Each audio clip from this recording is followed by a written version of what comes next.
Did somebody say social anxiety? Eek!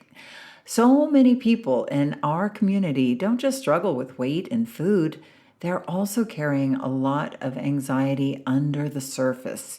And as we head into the holidays, that anxiety can really ramp up with social events, family expectations, and all the food and pressure to be on and happy. And that's why I am so glad to be talking today with Brad Robinson, creator of the Anxiety Project podcast. In our conversation, Brad offers practical tools that you can use right away, especially for this season. How to prepare your mind before social events, how to gently face your dragons instead of running from them, and how simple changes in habits and routines can calm your mind and bring more order to your life. We'll also look at how social anxiety can lead to using food as comfort or escape, and how shifting your focus towards connection and service can support both your mental health and your weight journey. So let's dive in. Did you know that our struggle with weight doesn't start with the food on your plate or get fixed in the gym? 80% of our weight struggle is mental. That's right. The key to unlocking long-term weight release and management begins in your mind. Hi there, I'm Rita Black. I'm a clinical hypnotherapist, weight loss expert, best-selling author, and the creator of the Shift Weight Mastery process. And not only have I helped thousands of people over the past 20 years achieve long-term weight mastery, I am also a former weight struggler, carb addict, and binge eater. And after 2 decades of failed diets and fad weight loss programs, I lost 40 pounds with the help of hypnosis. Not only did I release all that weight, I have kept it off for 25 years. Enter the Thin Thinking podcast, where you too will learn how to remove the mental roadblocks that keep you struggling. I'll give you the thin thinking tools, skills, and insights to help you develop the mindset you need, not only to achieve your ideal weight, but to stay there long term and live your best life. Sound good? Let's get started. Hello, come on in and get cozy. If you are here in the United States, and I know many of you are not, so I am not excluding you, but here in the United States, we are a week out from Thanksgiving if you are listening to this as it drops, as this episode drops. And I'm just kind of curious, if you are here in the United States, what are your plans? I am super excited because it's the first time in a while, maybe a couple of years, that I have both my children at home, or will have them at home, at least for the day. Sometimes I can't get them for much longer than that in the same place. But we are heading to our friends for Thanksgiving dinner, and this is a tradition our family has, and with the same family. And we get together, and it's wonderful because the kids all grew up together. So even though they aren't blood relatives, it feels like family. And we get together early in the day, get the turkey in the oven, and we head out for a big hike. And then we come back and finish everything up, and it's just perfect. It's just such a lovely time and a great reason to be grateful. So we like doing things like roasted vegetables and healthy things. So it's also great that we have that in common, that we like healthier foods. I am trying something which I'm throwing together. I don't even have a recipe, but I'm trying a pomegranate and preserved lemon salad. This salad isn't made of preserved lemons. It'll have arugula and all sorts of little bits and bobs in it. But I love preserved lemon. I don't know about you. And I love pomegranates, and with a little nuts on the top, just a little bit. I think it's going to be really good.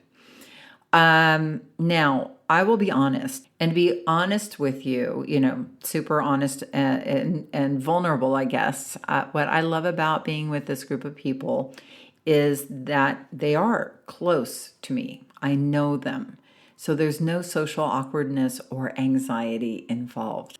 Because sometimes, truth be told, I can shy away from crowds.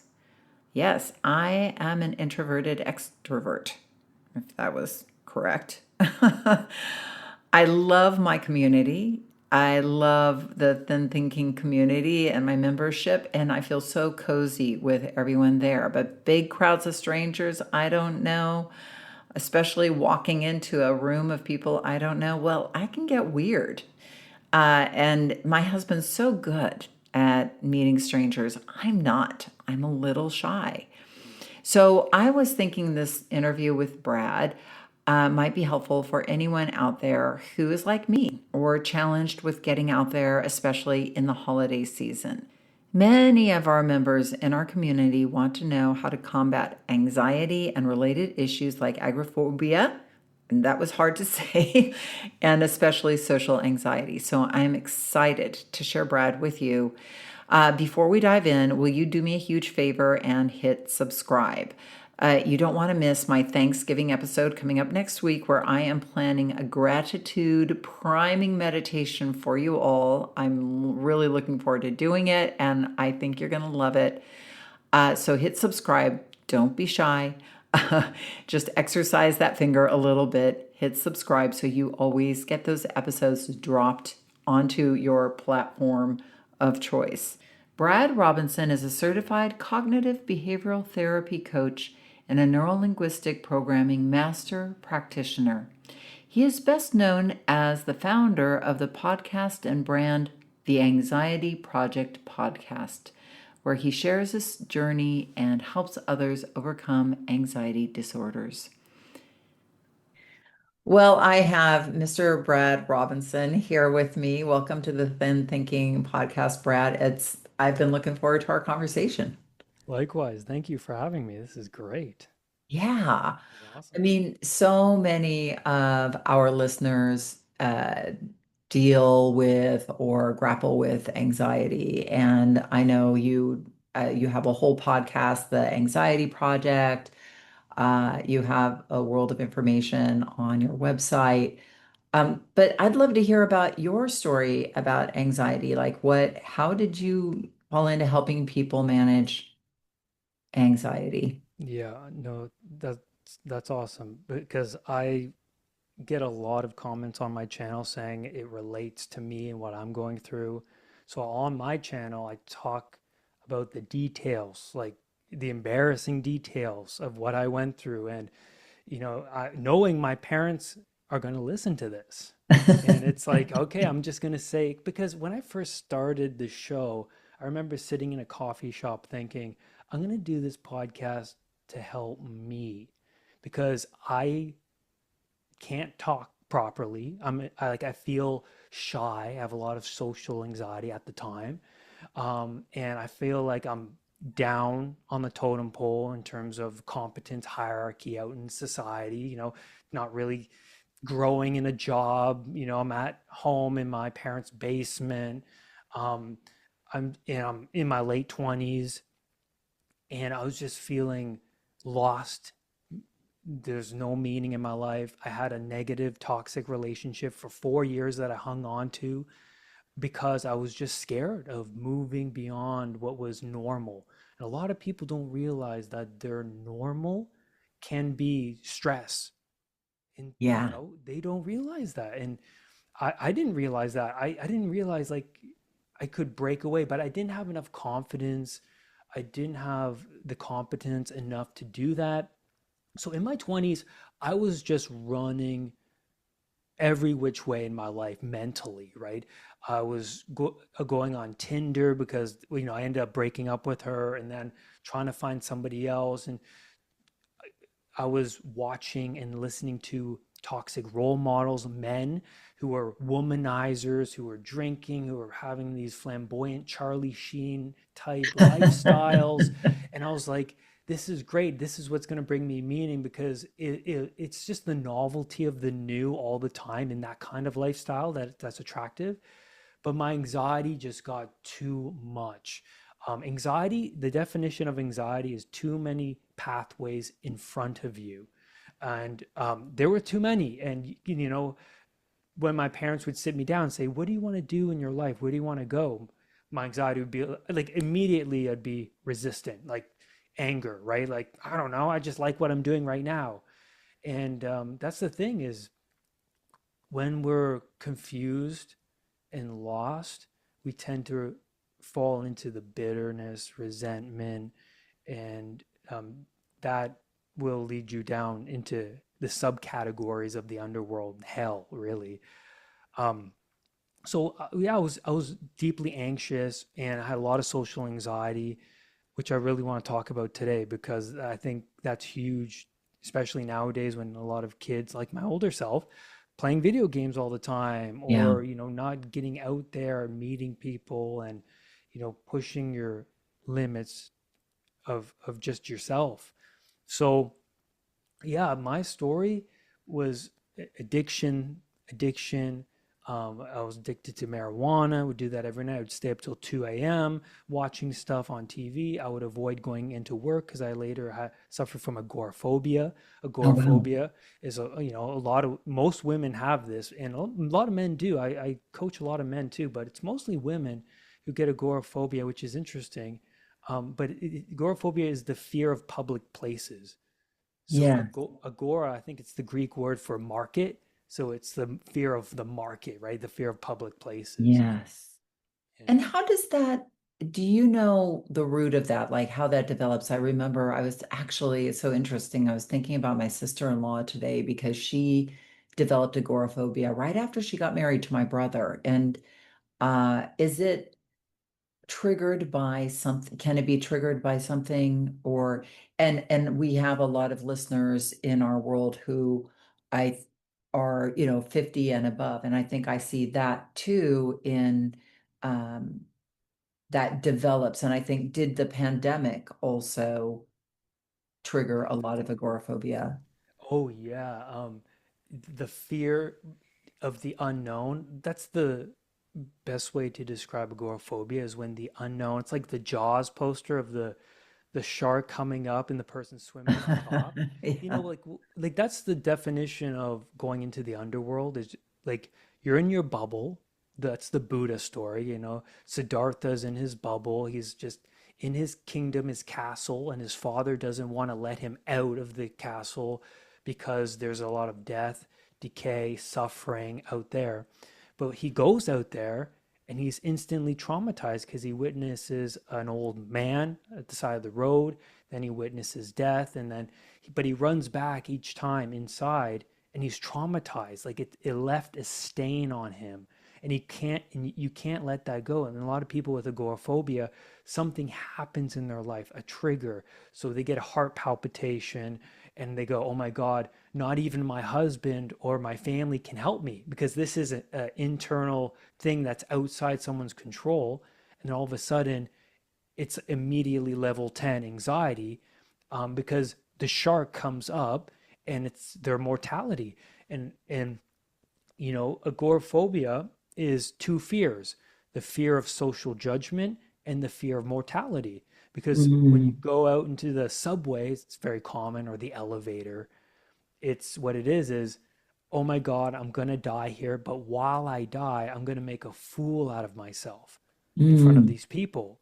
And so I'm not going to have my family around to help me. And so they come back home and they stay home. And this is what I did in my 20s is I had a call-in job. I was in the film industry and I would have to call in every night to make myself available.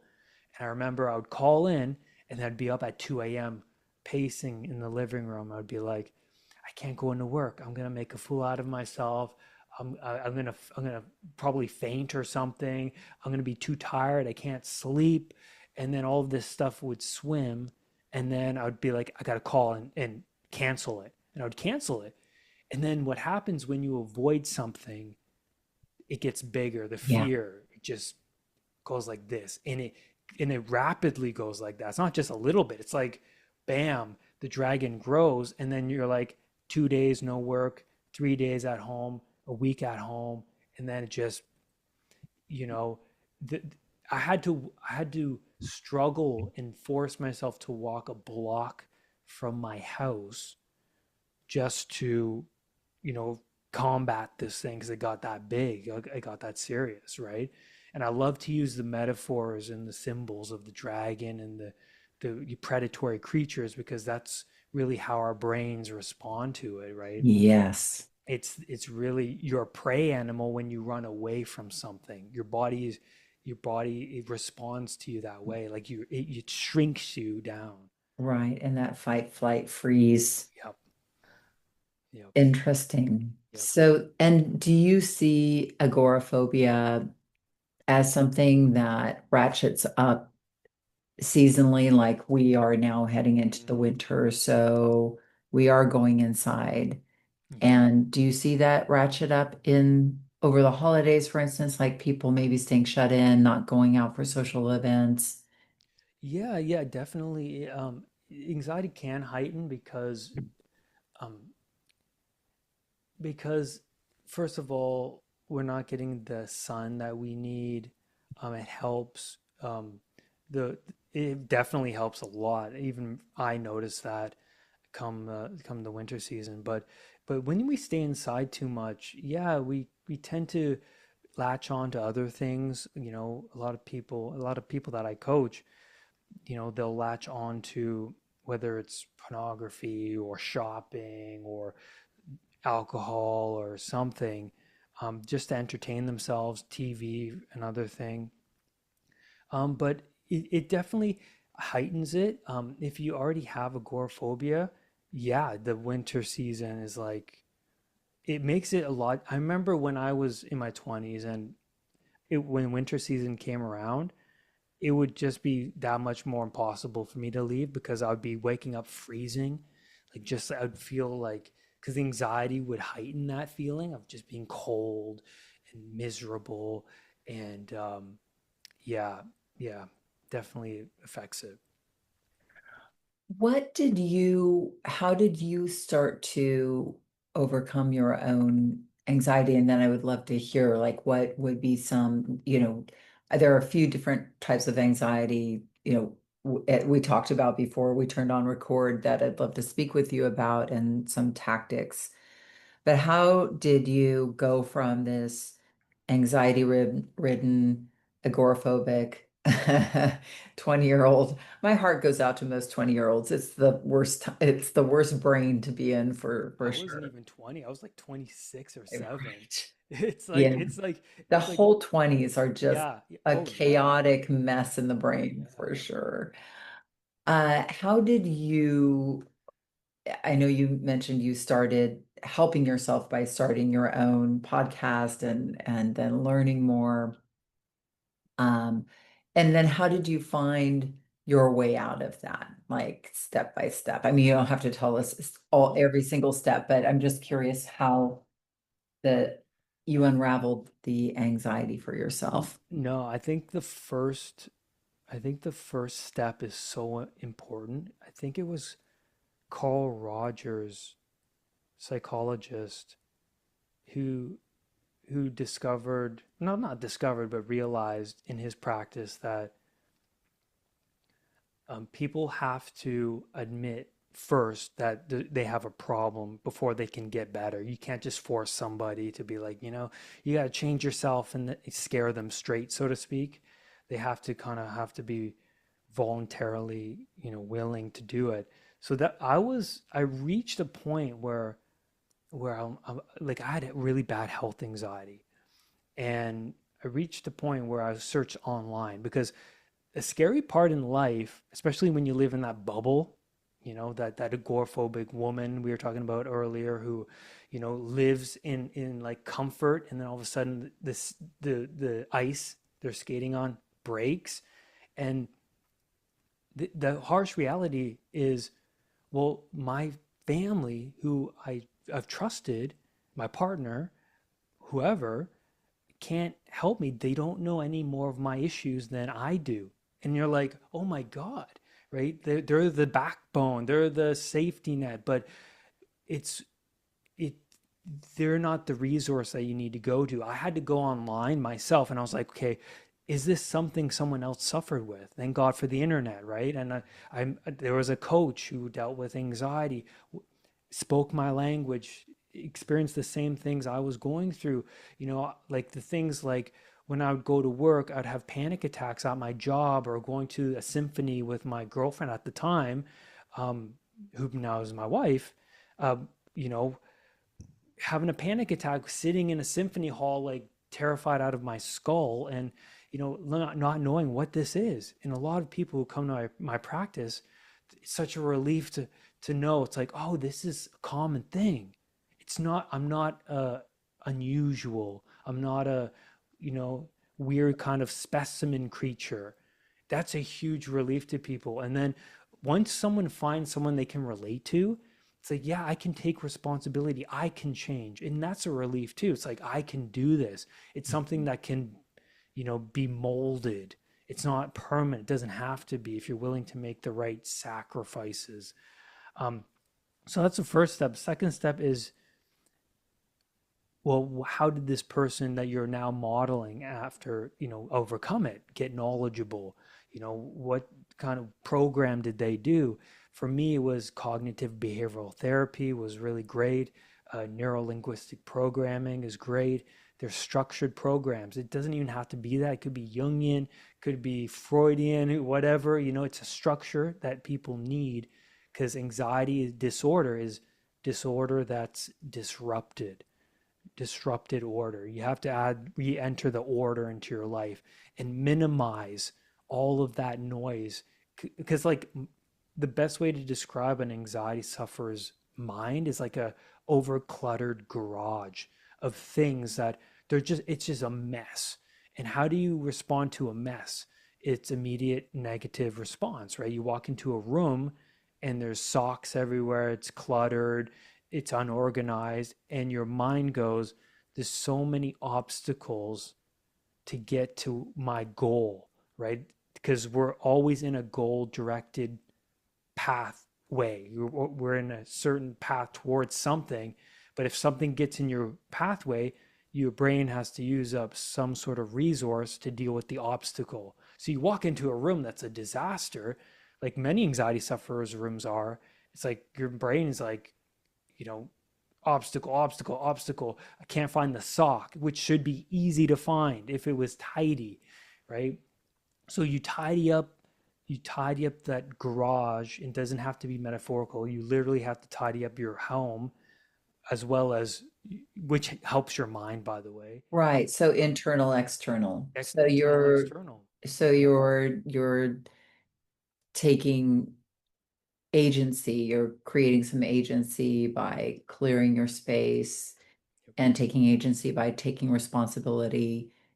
It sounds like the CBT, the NLP, I know a lot of acronyms, uh, help you have some hierarchy of thought, reframing how you see things so that the thought responses, the thought triggers can calm down, Yep. and it kind of in a way just clears that path. So it's like Yes. that thought's not needed actually, and that thought, that's not a real thought that really we need here, right? Absolutely. Yeah. Absolutely. Yeah. I love CBT because um, I was teaching myself, like you're saying, not to entertain certain thoughts, Hmm. right? And also to change my habits too, which was so huge. That's another step. That's the fourth step in recovery. So the first step, take responsibility, get knowledgeable. You have to, three, set goals for yourself. Okay, where do you see yourself in 3 months? So for me, I wrote on a piece of paper my goals and I put Hmm. it on my wall in my room. And I was like, okay, 3 months, this is where I want to kind of get to. Perfect. You need somewhere to go because if you don't have a goal, you don't know where you're going, and that's anxiety. And Hmm. then the fourth thing is you got to change your habits, and that was the big thing for me because I didn't realize how much I was just running around doing things I didn't need to do that was not serving me at all. So, for example, set a consistent sleep time and wake time. Get up at the Hmm. same time every day. And for me, I fell in love with early rising. And I'm a guy who woke up at 10, 11. in the morning. And now I'm getting up 7, then 6, then 5, and I loved it. I loved like having all this time in the morning so I can just relax. I don't have to get up and rush and do something or trying to figure out like no, it was a challenge at the same time because I hated it. This is not Right. something I loved. Like I was like, oh, I'm getting up at 5. I'm so tired. But I would do it anyways because I realized that I hated my old self. I just Right. didn't want to be that guy anymore. It was because my role model didn't represent that guy. I didn't want to be that guy, Right. and I knew if I did the opposite, I would get somewhere. It'd be rough at first, but I'd get somewhere. Well, and you were shifting your identity Yeah. of who who I'm a person who wakes up at 5 a.m. Yeah. Did you set an alarm to go to Yeah. bed? No, I didn't do that. I set the alarm for the morning. Um, I just the night thing came, I guess naturally. I developed like a routine where an hour before bed I wouldn't engage in like stimulating things. I gave myself like this funny title. I would almost call myself the king of relaxation. I'd take a hot bath and light candles and like put on spa music and then go meditate, and I was doing all of that stuff at night, and it was just I don't know, it just felt better than anything else I was doing in my life. Like driving around drinking coffee after 6 p.m. and like just I had a job where I would be done around 12, 1 a.m., which I ended up moving on from for good reason. And yeah, it just having that time to myself, but it's very productive time. Like it's very, sacred. That's the word I really like. It's sacred time. Yeah. No, No one can take it away from you, nobody. right. Wow. Well, very cool. And then so uh then you after so you started shifting habits and that first big step was sleep and then things fell into place from there. Yeah, it's always up and down because I would tackle one habit or one addiction. I would tackle something small. It'd be coffee. I'd wean myself off from that. And I'll be like, okay, I'm good. And this is how you build competence: is when you do something difficult for yourself. Don't don't compare yourself to other people. That's a horrible thing to do Hmm. because your dragon is your dragon. If you're addicted to coffee and you're struggling, that's your thing. That's Hmm. your thing, and that's dragon. So you deal with that, and don't take these things so lightly. Yeah, don't judge. Don't compare yourself to other people. Right. And don't downplay. It's like, well, it's only Yeah, coffee, yeah, right? yeah. Don't downplay it. It's your dragon, so it has Yeah, importance. I like that. That's very important for definitely. people to hear and also to know not to compare and despair. Yeah, absolutely. Very easy Yes. to do, Oh, especially it in this is. world of social media and all of that. Did you find yourself tuning out of social media or being online as much? Did that help you at all or not so much so? Yes, it helped. It got worse recently when I had a baby. I Hmm. felt myself trying to cope with the sleeplessness, and I would be on a couch or something, and I'll still do this. I'd take out my phone, and you'd know if you go to my Instagram page, Brad's profile, I don't Hmm. post that much. And to tell you the truth, I hate social media. I don't post that much. And my wife's like, it's your business. And it's like you gotta up. I just tell her like, I don't even care. I hate social media. I despise it. And but I go on it too, which is funny. I'm gonna delete it. I know it's coming. I always tell myself that I'm just gonna get rid of it. So I'll keep my page, but I don't know what I'm gonna do. But it helped me so much because it just does not serve. I would restrict myself like mornings and nights, just not good at all. Don't have that super stimuli around. Is it is a super stimuli. It's too dopaminergic. Yeah, for sure. Yeah. Well, we were talking about agoraphobia, but we are heading into the holiday season. I do plan to broadcast this before the holidays. And I know you had mentioned social anxiety, and maybe can you define that? And if somebody was suffering from that, because so many people do, it almost seems to be an epidemic, doesn't it? Yeah. Um, what your thoughts on how some simple practices people could use to ease their social anxiety over the holiday season? Yeah. I love that. It's huge. One of the big topics of my podcast. I have a lot of strategies. I have a lot of Oh, strategies. cool. So the story I like to tell when I do a social anxiety episode is when I was struggling with social anxiety. I remember going to a Starbucks and talking to the barista. I would stutter, I would look down on the ground, and I would tell myself, I can't come back here. And I would walk out and I'd be like, can't come back here.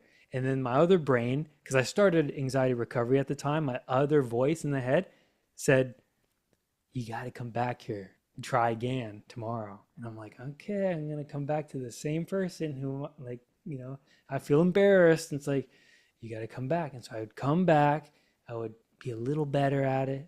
I'll be like, okay, all right, that was good. So this is a great movie I recommend, Groundhog Day with Bill Murray. Yeah. I love It's that movie. the movie is so brilliant on so many levels. I have a three-part podcast where it would be an hour each episode breaking down the frames of that movie. It was so deep. It's such a It long is an podcast. incredible. I've probably watched that movie two, three, four times over the course of my life. Yeah, yeah, it's so It good. is brilliant. It is brilliant. And I mean, it's become a social norm to say, oh, I'm having a Groundhog Day Yeah, yeah, yeah, yeah. moment. That's the scene I'm bringing up is Phil's talking to Rita in a cafe or something, and he kind of says something that's very, offensive, and he kind of makes a fool out of himself. And Rita is like, okay, and you can see the look on Phil's face. He's like, oh, I shouldn't have said that. But what's interesting is Phil comes back because the day repeats, right? He Right. tries again, he gets it a little better. Yeah. The conversation is a little better, and Rita's like more engaged, and you have to do it like a dozen times for you have to Right. keep doing it. I love that. Yeah, it's brilliant, right? Because you could either do it or you can run away and say, "I'm not gonna go. I'm not gonna put myself in that situation again. It was too embarrassing." It's like you're never gonna grow. You're never gonna grow if you don't do that. So social anxiety is when you're at a party or get together, and someone looks at you and you kind of turn your head, kind of look away, or you'll avoid talking to people, or you'll whisper to your wife or husband, when are we going? You'll kind of use them as a shield when you're Hmm. around people. You'll kind of go to the bathroom, lock yourself in the bathroom. I've done that before. Um, uh, so you'll do those things. Kind of, yeah, you'll want to leave early. I think I said that. But what the thing is, when somebody looks at you, it's like that judgment that gets you, right? It's like all of your insecurities are being tested. And so a lot of what like how to deal with social anxiety is many ways. First of all, you have to just become competent behind the scenes with yourself. You have to, you know, fix your life like we're talking about with that clutter, all Hmm. the stressors in your life that you're not dealing with, the dragons, the unlooked into trauma, all that stacked stuff. You got to deal with that behind the scenes. But if I'm talking to a client and he's going to a party or something, what would I say to him? Well, I'd say, look into the other person's eyes first of all, and you try and listen to what they're saying, but you ask questions rather than talk about yourself. And so it'll put you out of yourself, because if you're very self-conscious, that's negative emotion immediately. If you're Hmm. aware of yourself, that you're going to experience this negative emotion. Put yourself outside of yourself. Um, I would I teach people just how to have their face when they're listening to people, which is a weird thing because a lot of people who are anxious will be like wide-eyed, kind of, you know, prey kind of like person. But I teach them to kind of squint their eyes, you know, kind of look, pretend that you're really interested. Even, you know, you don't have to, because sometimes you can't get past your mind, but try Right. and pretend like, you know, have your face a certain way. I'd get them to imagine the get together before you arrive. I was going So to say, is there something that you can do to prepare your mind prior to a social event so that it can be a smoother transition? yeah, yeah. So the brain doesn't know the difference between what's real and what's imagined, Yes. which is amazing to know.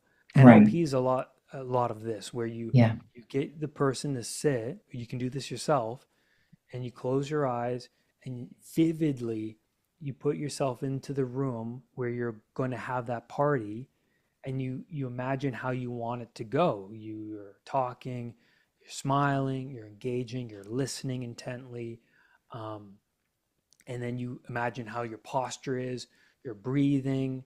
You know, when you're visualizing it, try to breathe and relax when you're visualizing it, and visualize the end of how you're walking out, how you're thinking, oh, that went well, you know, feel confident, feel pretty good. um, and talk to yourself like you're your best friend, you know, like say, you know, this is an opportunity to change, Brad. This is, you know, this is an opportunity to grow. And that's setting a goal, because the Yeah. goal is, if I can face this kind of dragon that I'm going into, that's a goal. Like, don't think of tomorrow. Don't think of like, it's no big deal, this party thing. You know, a lot of people tend to think like that. It's like it's a big deal. Treat it like it's an opportunity and a challenge where you Yeah. can where you can grow into it, rather than something that's not a big deal, right? Yeah. My son had social anxiety, and his therapist said, think of it as an adventure, like and so exactly what you're saying is like you're kind of opening a door for yourself rather than, oh no, this can be an adventure, this can be something. And do you find that, like, let's say I was going to go to a holiday party, or I was going to go to my family's for Thanksgiving, and there were going to be 15 people there. Would you set a goal with how many people you were going to interact or have a connected conversation with? There's the social niceties, and but like, do you find that going in with a purpose, like, I really want to say something to mom, like that is going to be, or maybe not Yeah, mom, but Aunt yeah, yeah, Betty, yeah. that ask her about her life, so that then I have more of I've kind of created like you said, that chaotic brain. I've now kind of Yeah, compartmentalized, like, okay, I'm going to, obviously a lot of situations you don't know anybody who's going to be there, or those are the worst situations because you're going with your spouse or somebody, and you're like, I don't know anybody at this party. But even if it's just with the goal of, I'm going to learn the names of three new people and what they do for a living, and what, about them, like you said. yeah. Um, sometimes, because we're in our world, we're managing also our relationship with weight and self-care, Mhm. and we'll eat, we'll overeat, we'll go to the buffet table, to avoid that conversation, or just kind of to self-soothe, Yeah. that when, so what we'll say is, or what I'll say is, instead of the food, like, focus on really connecting with a couple of people. But I could see, like, if that was not if I had a lot of social anxiety, you know, and I do like I used to have huge social anxiety as well, but I think for me what helps a lot is like you said to kind of be of service, like to think of how can I be of service here, like instead of it being about um everybody's looking at me and you know it's all about me, it's just like how can I come in to this situation and make a difference, like how can I help the hostess, how can I or host, how can I make somebody's day better. Um, helps me just get out of myself, like you said. Just Yeah, the attention isn't going to be on me anymore. It's going to be outside of me. And absolutely. I think Phil in Groundhog Day discovers that as well because Oh he's yeah. like very self-centered. And then as he's like more like, oh, what are my words? How are they impacting that other person? And that, like you said, I love that you broke that all down. That's great. Yeah, the funny scene in Groundhog Day, I love this scene. I always remember this. When he comes down the stairs of the Airbnb and there's that nice old lady. He's Right. like, "Are you enjoying your stay?" And Phil has this terrible, not it's sort of social anxiety, but it's a poorly constructed persona. He's just so he's like so self-centered, like you're saying. He's just inside his head. He comes across rude, and the look of the old lady is just like, who's this guy? You know? And it's I love that scene because it perfectly shows the persona and how bad it can be. You know, the persona is the mask you wear in public, right? And it's a skill. Like you have to develop that. And he does it throughout the movie. If you pay attention to because if you love psychology, and I'm sure the listeners of this podcast do, um, go and watch that movie through that frame of like, there's the persona, and watch how he transforms his like the social anxiety, and then the depression, and then the anxiety, and the meaninglessness, and how he sort of brings in the meaning and the goals, and how he starts to develop himself. Because I love how he goes through this nihilistic kind of reckless stage for a little bit, and Yeah. then the next thing is, he's in a diner and he's reading and he's listening to Mozart, and you can tell like he's just changing the identity as he moves along. But it's bad, right? That you're going to be bad at it, like the social anxiety bit. You know don't be a tyrant to yourself, because a tyrant to oneself is no room for error. Mhm. Gotta account for error, and be when you have error, it's like, okay, the way to overcome that feeling of maybe shame is to take what where you went wrong in your eyes and say, how can I improve that next time? And if you keep Mm. doing that, you're just gonna, man, you're gonna go so far. Yeah, I think sometimes too, uh, with social anxiety, the fear is that when you're talking to somebody that they can see through you, that they can see like, oh, they know I'm a loser. They, you know, like no matter what you're saying, they're like looking right down into you.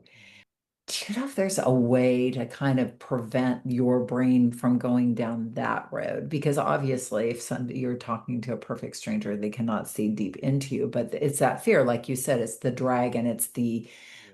this animal is going to eat me alive. And I'm and I'm just so raw and bare.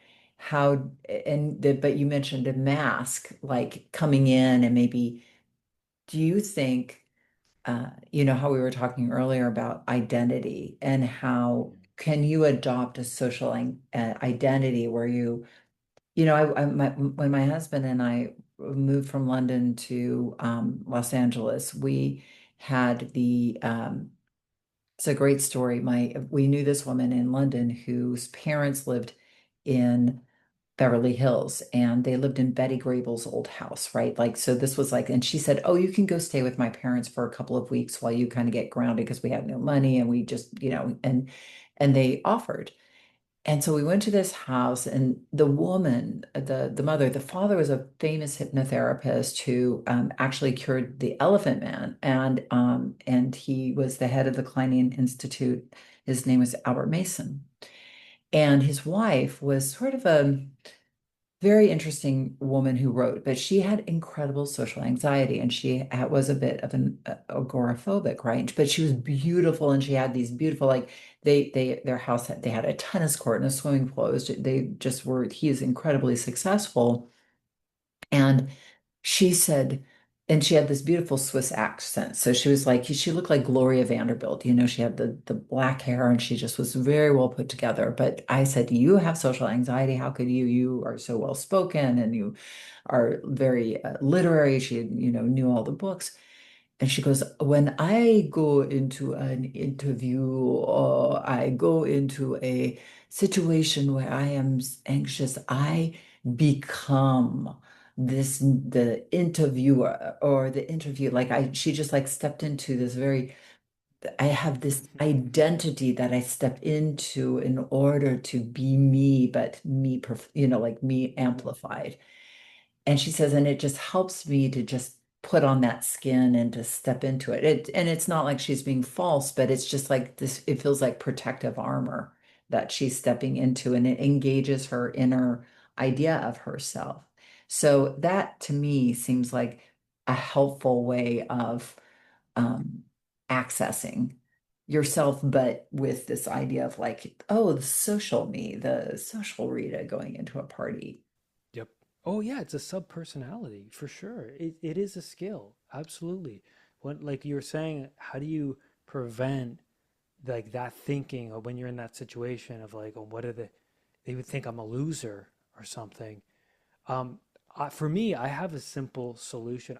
I engage in a different voice. I tell it to shut up, or I say I'll reject it. I reject that thought because because what I learned is there's a certain amount of seconds. I think it's around 7 to 10 seconds where if you entertain the thought or respond to it, then it's gonna trigger the effects of that. Right. It's going to Right? own you.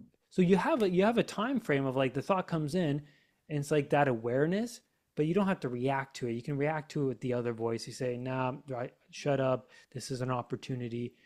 I started to talk to myself like that all the time, Rita. I Mm. would I would say, this is a challenge. When I would have the panic attacks when I know I was going into a situation where I'm gonna be challenged by the dragon, I would always just tell myself, this is an opportunity, this is a challenge. Those were the words always. You know, today's the day I'm going to prove myself wrong.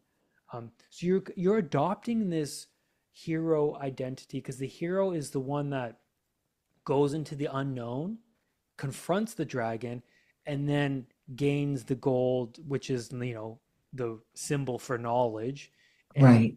and takes it back to the community to share the knowledge, share the wealth with other people. So you're taking on that identity when you speak to yourself like that. Don't speak to yourself like you're the prey animal, and you're gonna certainly react like one for Yeah. sure. So prepare, take that time. I had a client and still do. I talk to him uh, uh, once in a while. He's a famous pianist, and he would have concerts. And before the concert, I would say, imagine how you want it to go. Sit. Imagine how when you're playing. He would take an anti-anxiety medication before going on. And he told me once, I remember this. It was awesome. He didn't take it for one performance. He did the visualization. It went amazing. He said it lessened the pressure because you're kind of going into the layer without doing it yet. The mind is still acting like it's the real deal, even though you're sitting in a room by yourself. It's Right. amazing how you can put the armor on before you go and do it later. It's amazing. Yeah. Yeah, definitely. I mean, it kind of primes all the neural pathways you need, primes the brain. Yep. Yep. Can I ask you a little bit about this is also the holiday season. I'm just thinking about some other things that might be up for people's the anxiety of expectations. The Yeah. expectations, all these expectations seem to flood in around the holidays. Expectations of that you should be social, expectations that you have to buy all these presents, expectations that, like it seems like we are so busy now in our digital world that the holidays, which used to be, well, I don't know. I sound like a very ancient person, but uh, when in the old days, when people prior to the digital revolution, people had so, people were anxious in the prior to the digital age too around the True. holidays because there's just, Oh yeah. but for those people who are running households or have multiple grandchildren or like it just then ratchets up because now we have to do the holiday baking and now we have these expectations of who we need to be in order to be loved, right? And to make a difference and to do the holidays right. A lot of people who suffer from anxiety are perfectionists, right? Yeah. Oh yeah. So, do you have any thoughts about how one might, like you said, kind of manage that brain clutter of like, got to do this and I got to do that, and they expect me to. Yeah. It'll sound basic, um, but I think everyone already knows this. Just to write it all down. Have a first thing is have a calendar up in your room. The days that you need to go to your aunts and the day when you need to go to your folks or whatever. All of this stuff. One weekend this, one weekend that, here and there. Have that calendar. Have that visual. That really changed my life. When I was suffering from anxiety, having a calendar in my room, always writing on it, and writing lists down too, what you need to get, or and not overdo it. Set like a goal of how many gifts per person. I mean that stresses me out. It really does. It got really bad. I remember one year I would just buy too many gifts, and I'd be like, why did I do that? Because I was all over the place. I would see something, I was like, oh, I'd probably like that, and then at the end of the day, they don't really like it, right? It's like you kind of the impulsive buying. I'm a bad gift giver, by the way, so it's nice that my wife does most of that. Oh, Most that's of good. that. You've She's designated really her. good at it. I think, you know, something is good for somebody, and then it turns out it's like bad idea. I'm just really bad, but yeah, I think just organizing it uh, via writing stuff down. Um, yeah, like if you're socially anxious, do the exercises before the get together.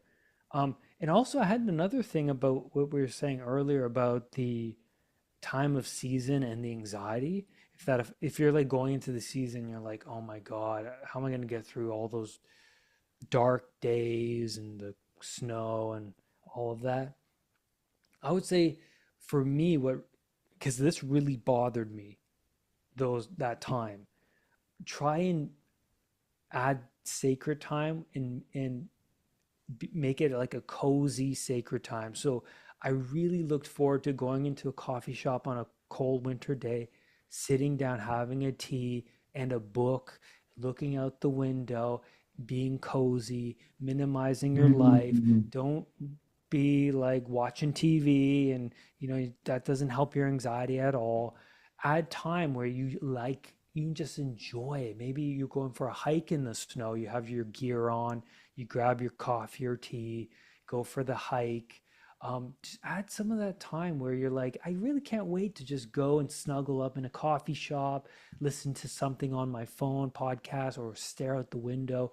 I always look forward to doing stuff like that because it's just, makes me, it's something we need something to look forward to. We need something to kind of get us going, and to relax ourselves because we live in a stressful age. This is the age of anxiety, right?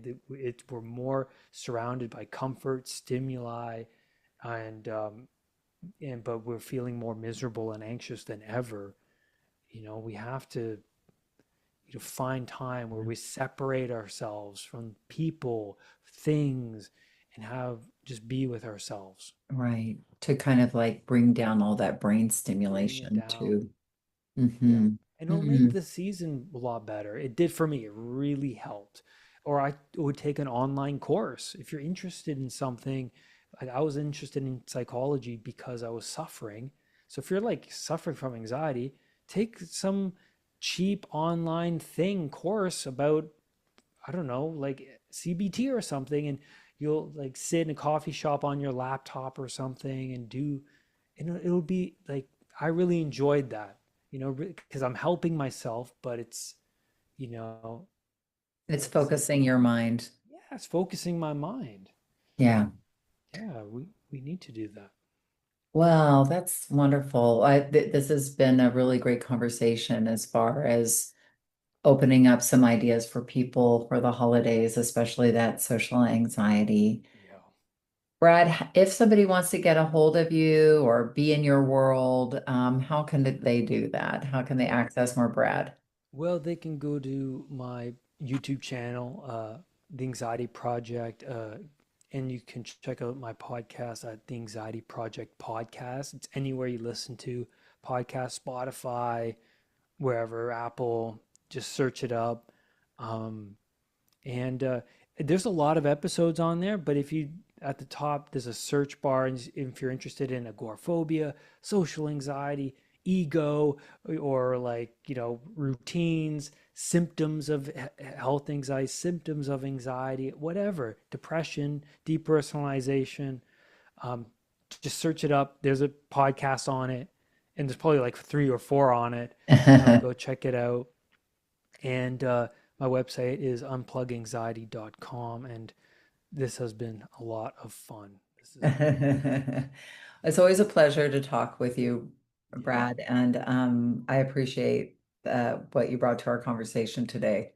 I'll look forward to having you back on the Thin Thinking podcast when we can talk about another form of anxiety, because we certainly know there's lots of them. yeah, it's growing. That's for Yeah. sure. Well, I hope you and your family have a lovely holiday season. Thank you for being here today with me. Thank you. It was a pleasure. Thank you, Brad. And I am also dropping a link to one of Brad's podcasts called The Heart of Social Anxiety, where he dives deeper into managing social anxiety, along with links to check him out in my show notes. So get more Brad there. And have a great week. And remember that the key, and probably the only key, to unlocking the door of the weight struggle is inside you. So keep listening and find it. I will be here with you to kick off the big Thanksgiving weekend next week. Take care. Do you want to dive deeper into the mindset of long-term weight release? Head on over to www.shiftweightmastery.com. That's www.shiftweightmastery.com, where you'll find numerous tools and resources to help you unlock your mind for permanent weight release, tips, strategies, and more. And be sure to check the show notes to learn more about my book, From Fat to Thin Thinking: Unlock Your Mind for Permanent Weight Loss.